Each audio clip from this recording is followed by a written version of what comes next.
So I need you to know, look, I've written 10 books, so I have a sense of what it takes to write a serious book. I don't understand. Are you a research center? Is Peter Schweizer the name of a group of people? I don't understand how you do so much research. Well, I'm the president of the Government Accountability Institute. We were formed shortly after I wrote a book called Throw Them All Out that you and Dennis and I talked about. I am Dennis. Wait. So who the third person? I am Dennis, as you know. So you said Yes. you, Dennis, and I. So sorry. that's Yes, quite all right. That I meant you, Dennis, and I. Oh, I see. Okay, I got you. My All right, apologies. that's all right. We decided coming out of that research where we exposed insider trading on the stock market that we needed to research this regularly. It warranted it. So the Government Accountability Institute, our website is cronyism.com. You can see the reports and the work that we do in addition to the books I do. But we have a research team, and we engage in heavy forensic research. So this book took 18 months of research. We had close to a dozen researchers working on it. Okay, so I was right. Yes, there really is an institution doing this research along with you. Yes, that's exactly right. Okay. And, as you know, Dennis, from looking at the book, we don't use anonymous sources. No. People. It's all forensic paper. No, and if anything is wrong, you would truly be called out on it. Yes, that's exactly right. I mean, as I say, I want my listeners to understand, it's astounding the amount of corruption in I've read the first half in each of those people's lives. It's depressing. And the obvious question that most people would have is, why didn't you write about Republicans? Yes, and I've written books. My previous book, Secret Empires, was about Republicans and Democrats. There was a lot in there on Mitch McConnell. I had a chapter on the Trumps. I explain in the first chapter of the book, Dennis, that I think we're living in a time right now when it comes to investigative work that I call the Trump vortex. Donald Trump is the most powerful man in the world. He needs scrutiny. We've scrutinized him. Other people have scrutinized him. But it's kind of like the eclipse of the sun. That's become the only thing that has been the work of investigative journalists. Some of the reporting's been good, some of it's been awful.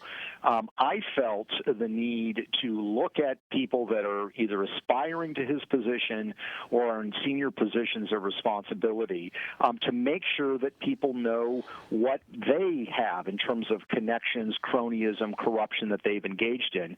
So at least the information is out there. And I also believe that, as I point out in the first chapter of the book, these progressives are unique on the political landscape because unlike, moderates, classical liberals, conservatives, and libertarians, progressives are the one group in America that are saying the size and scope of government is still way too small. We need a lot more power to fix your problems. Now, obviously, there's a real question about whether they can fix our problems. But the question I wanted to answer in the book is these people that want so much more power, what have they actually done with the power they've had up until this point? And I think the case that I make is they've done some things to enrich their families and to benefit themselves, that they've served themselves rather than serve the public. That's the chief conservative argument, dear listeners, against big government. Unless you have angels in government, the more access they have to power, influence, and money, the more abuse there will be. You have to be a child to believe that bigger government doesn't mean more corruption. That your book should be the required reading, forgetting if you're a Republican or a Democrat, just to understand what happens when people have access to so much power. They make their families rich. It's an astonishing thing what they get away with. What are places like the New York Times doing? Do they just say, we won't tell everybody about Kamala Harris's background? What do they think? Yeah, it's a good question. I've done a lot of work in the past. When I even did the book Clinton Cash a couple of years ago, the New York Times did follow-on reporting, confirming my reporting. There really has been no interest from those publications in this material. And again, everything in this book, you can go through the footnotes. There's 1,128 footnotes in this book, and you can replicate everything. You can look at the court documents, the corporate records, the financial records, all the material we use, you can replicate and confirm the facts that we are reporting. So it's not difficult to do, but there seems to be, and I think part of it is this sort of singular obsession with Trump.